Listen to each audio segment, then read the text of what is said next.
Mon fils a construit une cabane dans les arbres avec son grand-père. Nous nous sommes réveillés un matin et elle avait disparu, coupée en morceaux à la tronçonneuse. Elle n'était pas sûre et bloquait notre vue, a dit le voisin. Je n'ai pas dit un mot. J'ai conduit 2 villes plus loin, j'ai ramassé quelque chose et j'ai attendu la tombée de la nuit. Nous avons déménagé à Maple Ridge, Ohio, juste après le divorce.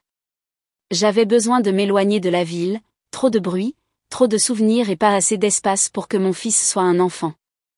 J'ai trouvé une petite maison de 2 chambres dans une rue calme avec un grand jardin et un vieux sycomore qui semblait être là depuis 100 ans. Mon père a emménagé 6 mois plus tard. Il était seul aussi, ma mère est décédée il y a des années et il ne s'est jamais remarié. C'était le genre d'homme qui ne disait pas grand-chose, mais qui avait toujours quelque chose en cours dans le garage. Les outils étaient accrochés au mur comme s'ils faisaient partie d'un sanctuaire. Quand il a proposé de construire quelque chose avec Caleb, mon fils, je n'y ai pas beaucoup réfléchi. Je pensais qu'ils cloueraient quelques planches ensemble et appelleraient ça un fort. Mais c'est devenu leur truc. Tous les samedis et dimanches, toute la journée, ils étaient tous les deux dehors, sciants, perçants, riant. Caleb avait 8 ans, mais on ne l'aurait pas deviné à la façon dont il écoutait mon père. Il suivait chaque instruction, mesurait chaque poutre 2 fois. Mon père lui a montré comment niveler la base, ancrer les supports, renforcer les coins. Ils n'ont pas acheté de kit, ils n'ont pas pris de raccourcis. Ils l'ont construit à partir de 0. Cela leur a pris 5 week-ends.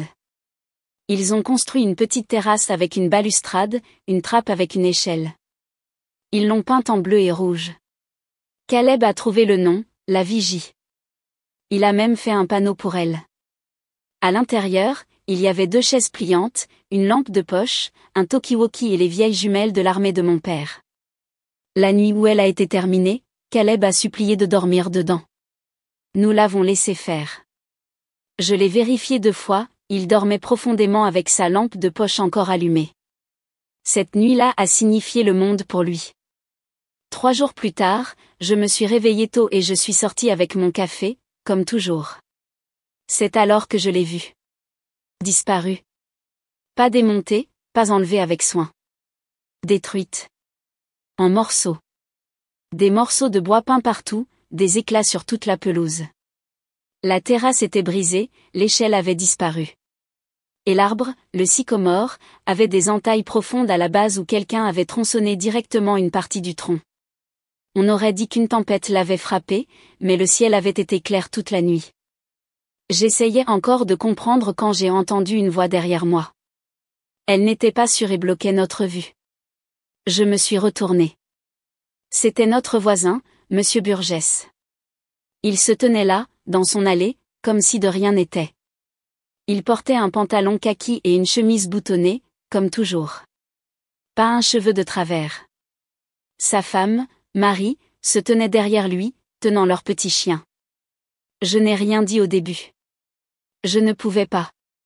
Mon esprit était figé. Tout ce que je pouvais faire, c'était le regarder fixement. Vous auriez dû obtenir un permis, a-t-il dit. Cette chose était une responsabilité. Sans parler de la horreur visuelle. Puis il s'est retourné et est rentré chez lui. Je suis restée là longtemps. Mon café a refroidi dans ma main. Cette cabane dans les arbres n'était pas seulement un jouet d'enfant.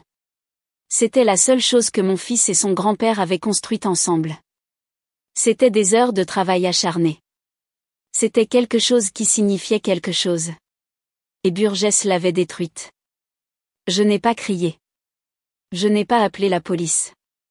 Je savais comment ce genre de choses se passait dans un endroit comme celui-ci. Il avait de l'argent, des amis au conseil municipal. Même si je portais plainte, rien ne se passerait. Il dirait simplement qu'elle était sur la limite de sa propriété ou une absurdité de ce genre. Alors je suis rentré, je me suis assis à la table de la cuisine, puis je me suis levé, j'ai pris mes clés et je suis parti. J'ai conduit 2 villes plus loin pour voir quelqu'un que je connaissais, un type à qui je n'avais pas parlé depuis des années. Nous n'étions pas proches, mais nous avions une histoire commune. Je l'avais aidé une fois, maintenant c'était son tour. Je suis revenu avec quelque chose dans le coffre. C'était lourd, recouvert d'une bâche. Le genre de choses qui ne laisse pas de questions quand on l'utilise correctement. Cette nuit-là, je n'ai pas dormi. J'ai attendu. Je me suis assis dans le salon sombre jusqu'après minuit, les lumières éteintes.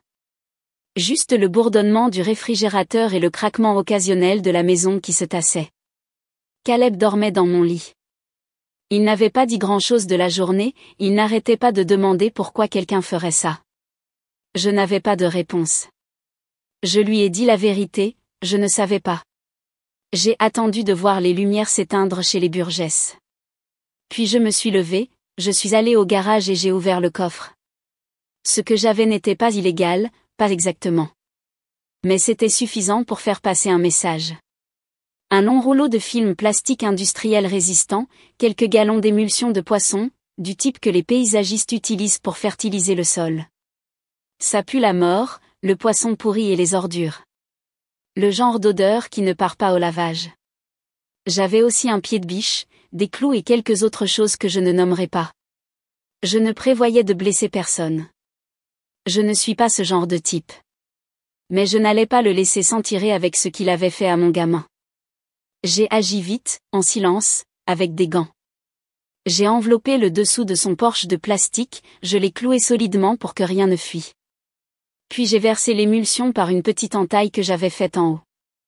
Elle s'est accumulée et s'est imprégnée dans le bois. L'odeur commencerait doucement, puis, une fois que la chaleur ferait effet, elle se répandrait dans le Porsche, le revêtement, peut-être les bouches d'aération. Je m'en fichais. J'ai aussi laissé autre chose, un panneau, identique à celui que Caleb avait fait pour la cabane dans les arbres. Même peinture, même écriture. Sauf que celui-ci disait, on voit tout d'ici. Je l'ai planté dans la pelouse, juste sous sa fenêtre de devant. Puis je suis parti. Le lendemain matin, je me suis assis sur le porche en buvant mon café, comme toujours. Burgess est sorti vers 7h30. J'ai vu le moment où il a remarqué le panneau. Puis il l'a senti. Il a commencé à crier après Marie. Elle est sortie, nauséeuse. Il a appelé quelqu'un au téléphone, marchant en rond, criant. Je n'ai pas dit un mot. 2 jours plus tard, une entreprise de nettoyage est arrivée. Ils portaient des masques. Le 3e jour, ils arrachaient les planches de son Porsche.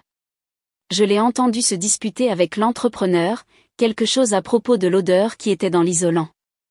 Je pensais que ce serait la fin. Mais ce ne fut pas le cas. La semaine suivante, je suis rentré du travail et j'ai vu la police à ma porte. Il y avait 2 officiers, un en uniforme et un en civil. Ils n'étaient pas agressifs, mais pas amicaux non plus. Ils m'ont demandé si j'avais un moment pour parler à l'intérieur. J'ai dit, bien sûr. Caleb était à l'école, mon père était sorti faire les courses. Ils sont entrés, ont regardé autour d'eux très lentement. Le type en civil m'a demandé si j'avais eu des problèmes avec mon voisin récemment. J'ai haussé les épaules et j'ai dit que nous n'étions pas exactement proches. Puis il a sorti son téléphone et m'a montré une photo. C'était le panneau, celui que j'avais laissé dans le jardin de Burgess. Votre fils a fait ça, a-t-il demandé. Je n'ai pas répondu. J'ai juste regardé la photo. Il a attendu. J'ai fait l'original avec lui, ai-je dit, pour la cabane dans les arbres. Et avez-vous récemment mis un panneau comme celui-ci sur la pelouse de votre voisin? Je l'ai regardé dans les yeux et j'ai dit, non. Il n'a pas insisté. Mais alors le policier en uniforme a dit, Monsieur Burgess prétend que vous avez vandalisé sa propriété avec des matériaux dangereux. Il porte plainte. Avez-vous quelque chose à dire à ce sujet? Je suis resté silencieux. Je n'allais pas mentir, mais je n'allais pas avouer non plus. Ils sont partis sans m'arrêter. Pas de mandat, pas d'accusation. Juste un avertissement que si quelque chose d'autre se produisait, on me surveillerait de plus près. Cette nuit-là, j'ai trouvé mon père assis sur le porche arrière. Il n'a rien dit, a juste allumé une cigarette, quelque chose qu'il n'avait pas fait depuis des années. Je sais que c'était toi, a-t-il dit après un long silence. Je n'ai pas répondu. Il a expiré lentement. Tu penses l'aider, mais ce n'est pas le cas. Ce genre de choses colle à un gamin. La colère, le silence. Ça ne disparaît pas.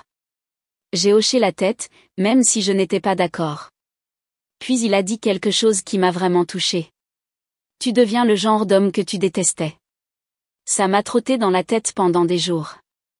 Mais juste au moment où je commençais à penser que j'aurais peut-être dû laisser tomber, que j'avais peut-être été trop loin, c'est là que c'est arrivé à nouveau. Pas à moi, à quelqu'un d'autre. 2 maisons plus loin, les Jefferson avaient une balançoire dans leur jardin pour leurs petits-enfants.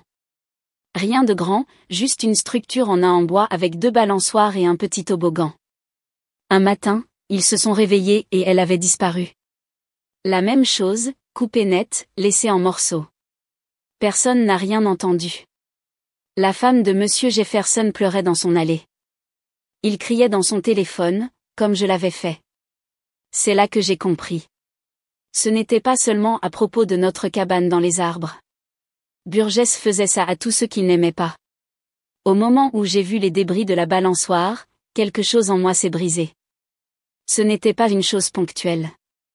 Ce n'était pas un vieil homme grincheux énervé par le bruit ou les limites de propriété. C'était du contrôle. Burgess voulait que tout le monde dans cette rue vive selon ses règles.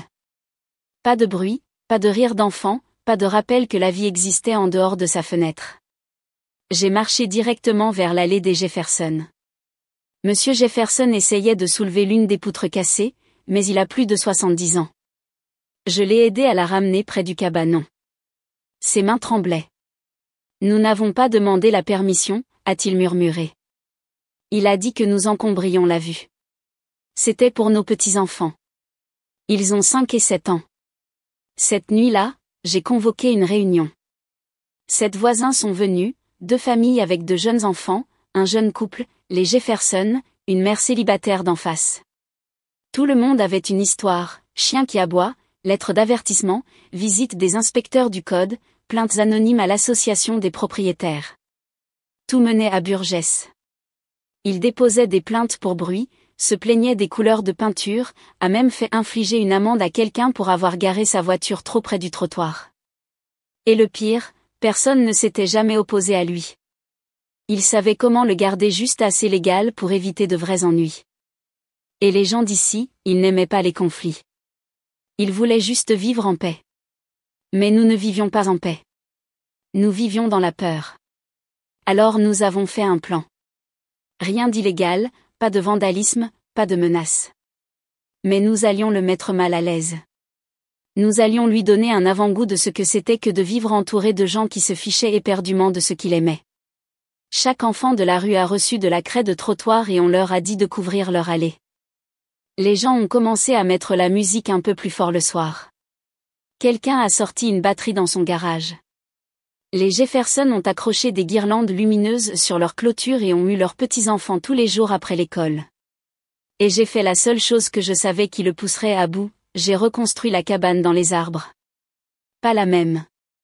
Plus grande, plus lumineuse. Et cette fois, j'y ai mis un projecteur à détecteur de mouvement. Quand on regardait depuis la maison de Burgess la nuit, elle s'illuminait comme un phare. Je savais qu'il essaierait quelque chose. Et il l'a fait. Une semaine plus tard, je l'ai surpris dans mon jardin avec des cisailles. Il était 2h17 du matin. Je m'en souviens parce que j'ai regardé l'horloge juste après avoir entendu le cliquetis métallique à l'extérieur, comme si quelqu'un heurtait un piquet de clôture ou laissait tomber un outil. Au début, j'ai cru que c'était un raton laveur, mais quand j'ai regardé par la fenêtre arrière, je l'ai vu. Burgess. Debout dans mon jardin, tout de noir vêtu, des cisailles à la main, visant la base de l'échelle de corde. Le projecteur ne s'était pas allumé parce qu'il était venu par derrière, par le terrain latéral, évitant le capteur. Je n'ai pas réfléchi, j'ai juste agi. J'ai attrapé la batte de baseball derrière la porte, je n'ai pas mis de chaussures, je suis juste sorti en courant pieds nus par l'arrière, le cœur battant la chamade. Je n'ai pas crié au début, je n'en ai pas eu besoin. Il m'a vu, s'est figé comme un enfant surpris en train de voler, et pour la première fois depuis que je l'avais rencontré, il a eu l'air effrayé. « Qu'est-ce que tu fous ?» ai-je dit, la voix basse, tremblante. Il a essayé de parler, a essayé d'inventer quelque chose. « C'est un danger. » J'allais. « Si tu fais un pas de plus, j'appelle la police. » Il a reculé d'un pas, puis d'un autre. J'ai le droit de... Non, tu n'as pas le droit. Plus maintenant. Si tu t'approches encore de ma famille, tu regretteras que je n'ai pas appelé la police à la place. Il est resté là une seconde de plus, puis a laissé tomber les cisailles et s'est éloigné. J'ai appelé la police quand même. Ils sont arrivés 20 minutes plus tard, ont pris une déposition, ont trouvé les cisailles dans mon jardin. J'avais la vidéo de la caméra que j'avais installée derrière le cabanon, une qu'ils n'avaient pas vue. Ça aurait dû être la fin. Mais une semaine plus tard, Burgess a déposé une ordonnance restrictive contre moi. Il a dit que je l'avais menacé, que je l'avais harcelé, que j'encourageais l'hostilité du voisinage, que je rendais sa vie insupportable. Il a même montré au tribunal des photos de la nouvelle cabane dans les arbres et a dit que le projecteur était du harcèlement ciblé. Et d'une manière ou d'une autre, le juge a accordé une ordonnance temporaire. Il a dit que nous devions nous calmer, que je ne pouvais pas m'approcher à moins de 100 pieds de sa propriété. J'ai dû dire à mon fils qu'il ne pouvait plus jouer dans son propre jardin. C'est alors que mon père m'a pris à part et m'a dit, si tu veux battre un homme comme ça, tu ne te bats pas avec tes poings. Tu le saignes lentement, comme il a saigné ce quartier pendant des années. Et c'est ce que j'ai commencé à faire. En silence, avec soin. Et ça a marché. Ça a commencé avec les permis. J'ai déposé une demande de consultation de documents publics auprès de la ville. Il a fallu moins d'une semaine pour obtenir des copies de toutes les améliorations, structures et clôtures que Burgess avait installées sur sa propriété au cours des 10 dernières années. Il y avait des lacunes, des permis expirés, une extension de patio qui ne respectait pas les exigences de recul, un mur de soutènement qui n'avait pas de certificat d'inspection. C'était suffisant pour soulever des sourcils, surtout avec la bonne pression. J'ai envoyé des tuyaux anonymes au bureau de zonage. Puis je suis allé plus loin. J'ai trouvé un groupe Facebook pour notre comté, principalement des petits entrepreneurs et des agents immobiliers. J'ai posé quelques questions innocentes sur les hauteurs légales des clôtures, les agrandissements de maisons et les arbres près des limites de propriété. Certains inspecteurs du code local faisaient partie du groupe. Je me suis assuré qu'ils voient les photos. En un mois, Burgess a eu 2 inspecteurs de la ville à sa porte. J'ai observé depuis mon porche comment il parcourait sa propriété, prenant des photos et des notes, tandis qu'il les suivait, le visage rouge et criant. Il a reçu une contravention, puis une amende, puis un avis formel de retirer l'extension du patio ou de demander une audience de dérogation. Je ne me suis pas arrêté là. Quelqu'un a déposé anonymement une plainte concernant sa clôture empiétant sur une servitude publique. Un autre tuyau sur des problèmes de drainage de ses gouttières. Chacun l'ébranlait lentement, légalement, par écrit. Et pendant que tout cela se passait, le voisinage s'est refroidi. Les gens ont cessé de le saluer. Les enfants évitaient son jardin. Quelqu'un a jeté des œufs sur son allée une nuit. Je ne savais pas qui, je n'ai pas demandé. Et la meilleure partie, je ne lui ai jamais mis la main dessus. Chaque mouvement que j'ai fait était par des canaux, des traces écrites, des chuchotements silencieux. Il a commencé à s'effondrer. Un matin, je l'ai vu debout dans son jardin de devant, fixant simplement la maison des Jefferson. Rien ne se passait, il observait juste, comme s'il attendait que quelqu'un fasse une erreur. Puis, une nuit, quelque chose a changé. Sa femme est partie. Je l'ai vue s'éloigner dans un SUV plein à craquer. Elle n'est pas revenue. Les voisins ont dit qu'ils s'étaient disputés sans arrêt, qu'elle ne pouvait pas dormir avec le stress constant, les inspecteurs, l'odeur qui persistait encore sous certaines parties de la maison, peu importe combien il frottait. Qu'il était obsédé par nous. Le lendemain, son panneau à vendre est apparu. Ça aurait dû être une victoire, mais ce n'en était pas une. Le jour où le panneau est apparu, Caleb était assis sur la terrasse de la cabane dans les arbres avec un livre sur ses genoux. Il n'a rien dit, a juste regardé la maison de Burgess, puis la cour où toutes les planches cassées avaient été autrefois. Je l'ai rejoint là-haut, je me suis assis à côté de lui. Il n'a pas levé les yeux de la page. Est-ce qu'il part à cause de nous, a-t-il demandé. Je ne savais pas comment répondre. Techniquement, oui, mais pas à cause de Caleb, pas directement, et certainement pas pour les raisons qui auraient un sens pour un enfant. Il a pris beaucoup de mauvaises décisions, ai-je finalement dit. Les gens ont arrêté de le supporter. Caleb a hoché la tête, silencieux. Une semaine plus tard, des camions de déménagement sont arrivés. 2 types portaient des cartons pendant que Burgess aboyait des instructions. Pas de mari, pas d'amis, personne pour l'aider. Juste lui, arpentant les lieux dans cette chemise boutonnée qu'il portait toujours, essayant encore de donner l'impression qu'il contrôlait la situation. Il ne m'a pas regardé une seule fois. Ni quand il a quitté le Porsche, ni quand il a descendu l'allée. Mais j'ai regardé. Pas avec fierté, pas avec joie. Juste de l'épuisement. Cette nuit-là, après le départ des camions, mon père et moi nous sommes assis sur les marches arrière.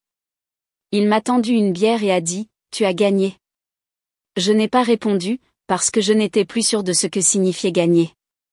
J'ai regardé la cabane dans les arbres, illuminée dans l'obscurité, et j'ai pensé à la façon dont tout avait commencé, un projet tranquille entre un grand-père et un garçon. Quelque chose d'innocent, quelque chose de bien. Et maintenant, il y avait ce vide autour, cette douleur. Tout ça parce qu'un homme ne supportait pas le bruit des enfants qui rient. Parfois, je me demande si Caleb se souviendra de la cabane dans les arbres, ou s'il se souviendra de l'homme qui l'a démoli, et du père qui s'est discrètement assuré qu'il ne le referait plus jamais. Quoi qu'il en soit, je ne lui ai pas tout dit, et peut-être que je ne le ferai jamais. Mais quand je le vois assis là-haut maintenant, les jambes se balançant au bord, regardant le quartier comme s'il lui appartenait enfin à nouveau, je pense juste, ça n'aurait jamais dû demander autant pour se sentir en sécurité dans son propre jardin.